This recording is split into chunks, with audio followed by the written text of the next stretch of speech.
Vamos estudar junto. E como é que funciona? Eu estou com minhas informações aqui no tablet, que é meu resumo. Eu vou ler esse resumo. Se tiver alguma coisa para falar, eu falo. Se não tiver, tudo bem. Vamos lá. Teoria geral. Conceito, função social e boa-fé objetiva. Conceito. É um negócio jurídico bilateral, plurilateral, que visa criar, modificar, extinguir, resguardar relações jurídicas de caráter patrimonial. Aí você quer um exemplo, né? Vamos para um exemplo prático. João assina um contrato com Maria para vender seu carro por 30 mil. Há acordo de vontade e impacto no patrimônio de ambos.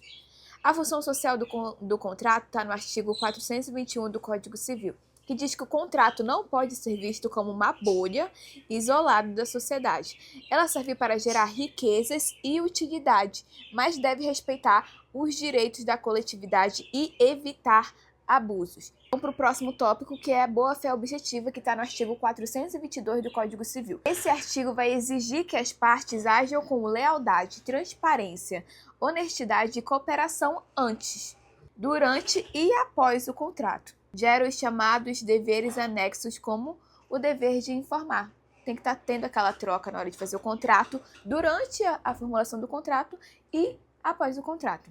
A classificação dos contratos são 3. A primeira é bilateral, que gera obrigação para ambas as partes. A segunda classificação é a onerosa, que todas as partes elas vão ter sacrifícios e vantagens. E a última classificação é a aleatória, que a prestação de uma das partes depende de um evento futuro e incerto. Agora, o pressuposto de validade, o artigo 104 do Código Civil que vai falar, que diz que para o contrato ter validade jurídica, ela vai exigir agente capaz, objeto lícito possível determinado e forma prescrita ou não defesa em lei. A gente vai falar um exemplo para deixar isso mais tangível. Um exemplo prático, né? Um contrato de promessa de compra e venda de um lote na Lua é nulo por impossibilidade jurídica física do objeto. Um contrato assinado por um menor de 14 anos sem representação é nulo por incapacidade do agente. É um exemplo do que não pode ter. Vamos para o nosso terceiro ponto, que é a interpretação contratual e critérios hermenêuticos. O conceito é que vai se tratar do conjunto de regras para descobrir o real sentido das cláusulas contratuais quando há dúvida ou ambiguidade. Prevalece a intenção das partes sobre a literalidade do texto encontrado no artigo 112 do Código Civil.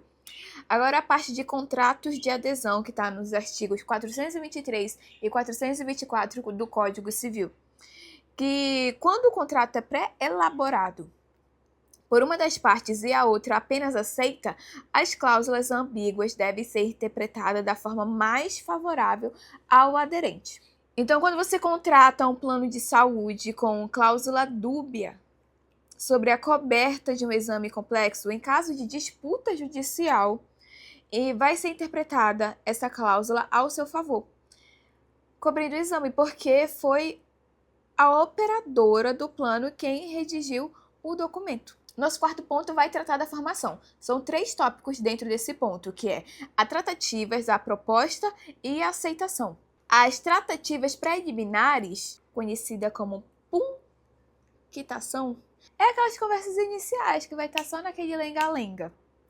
Não geram um vínculo contratual, mas podem gerar responsabilidade civil se uma das partes criar uma falsa expectativa legítima e quebrá-la sem motivo razoável.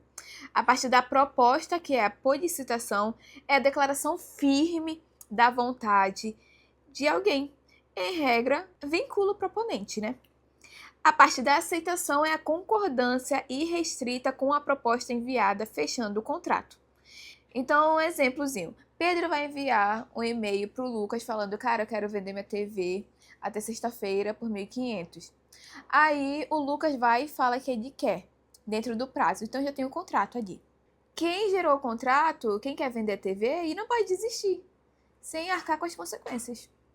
Vamos para o nosso quinto ponto, que é o contrato preliminar e estipulação em favor de terceiro. Contrato preliminar está nos artigos 462 a 466 do Código Civil. É um compromisso de celebrar um contrato definitivo no futuro. Deve conter todos os requisitos essenciais do negócio final.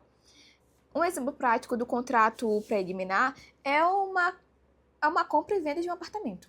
Agora que falamos do contrato preliminar, vamos falar da estipulação em favor de terceiro, que está no artigo 436 a 438 do Código Civil.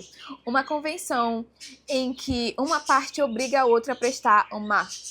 Nossa, o Abacuque quer aparecer nesse vídeo, né? Vocês estão ouvindo ele.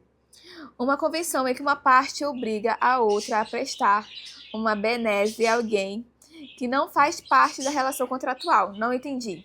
Vamos pro exemplo, né? Um pai, é o estipulante, faz um contrato com uma escola de idiomas, o promitente, pagando as mensalidades para que as aulas sejam ministradas ao seu filho, o terceiro beneficiário.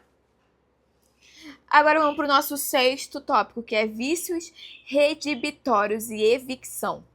Os vícios redibitórios estão nos artigos 444 a 446 do Código Civil, que são os defeitos ocultos em coisas recebidas em contrato comutativo, que tornam o bem impróprio ao uso a que se destina ou lhe diminuem o valor. Como, por exemplo, a gente compra uma máquina industrial usada, tá vendendo lá no OLX. 3 dias depois, o sistema eletrônico interno pifa. Lá vai ligar pro técnico, né, gente? Devido ao desgaste oculto antigo, gente. Aí, o que pode fazer? A pessoa que comprou pode pedir a rescisão do contrato, que é a ação redibitória, ou o abatimento no preço, que é a ação estimatória. Agora vamos para a parte de evicção. Artigo 447 a 457 do Código Civil. É a perda da posse ou da propriedade de um bem para um terceiro, em razão de uma decisão judicial ou administrativa fundamentada em causa anterior ao contrato. Um exemplo disso, o Carlos vai comprar um carro de Marcos. 3 meses depois, a polícia rodoviária apreende o veículo porque havia uma ordem judicial de busca e apreensão contra o dono original, o anterior Marcos, né? Aí Carlos perde o carro para o terceiro e tem o direito de ser ressarcido por Marcos. Vamos para o nosso sétimo tópico, que é extinção, dividido em rescisão, resolução, resciliação e nulidade. A resolução é a extinção por inadimplemento, porque não descumpre, né? Inadimplemento não cumpriu a obrigação. O descumprimento de uma das partes. A resiliação é a extinção feita pelas vontades, não porque houve inadimplemento, mas porque desistiram mesmo. Resiliação.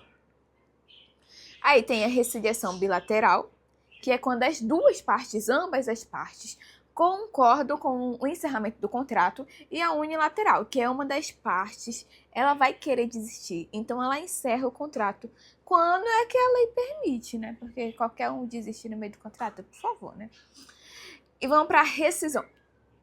O termo usado especificamente quando o contrato nasce com um vício, defeito estrutural, como lesão ou estado de perigo. E a nulidade é a extinção por descumprimento dos requisitos formais de validade legais. Vamos para o nosso oitavo tópico, que é exceção dos... Vamos para o nosso oitavo tópico, que diz sobre exceção do contrato não cumprido e a teoria da imprevisão. A exceção do contrato não cumprido, em latim, está no artigo 476 do Código Civil, que nos contratos bilaterais, uma parte não pode exigir que a outra cumpra sua obrigação sem ter primeiro cumprido a sua. Já a teoria da imprevisão ou onerosidade excessiva, que está nos artigos 478 a 480, permite a revisão ou resolução de contrato de longa duração, caso ocorra um evento imprevisível e extraordinário, que torne a obrigação extremamente pesada para uma das partes e excessivamente vantajosa para a outra parte. Vamos para o nosso nono tópico, o inadimplemento, a mora e a responsabilidade civil. O inadimplemento absoluto é quando não cumpre nada e nem serve mais ser cumprida. Aí resolve-se em perdas e danos. A mora, que é o inadimplemento relativo também, é o atraso ou cumprimento imperfeito, mas que ainda é útil ao credor. A cláusula penal fala sobre multa. A multa contratual previamente estipulada para os casos de mora ou inadimplemento. Nosso último tópico dessa mini revisão é sobre contratos em espécie. Vamos falar sobre compra e venda, locação e doação. Compra e venda está nos artigos 481 ao 532 do Código Civil, que fala que um polo entrega a posse de algo e o outro paga o preço correspondente ao direito. Um polo entrega a posse de algo e o outro paga o preço correspondente em dinheiro. Essa é a compra e venda. Normalmente, compra e venda, gente, a gente vê no nosso dia a dia, né? Explicar de uma forma mais rebuscada. Tá bom. Locação de coisas está nos artigos 465 a 578 da lei. Locação de coisas está nos artigos 465 e 578 do Código Civil e tem a lei 8.245 de 1991, que fala que é a cessão temporária do uso e gozo de um bem não fugível em troca do pagamento de um valor contínuo, o aluguel. Não fugível que é infugível, ou seja, que não pode ser substituído.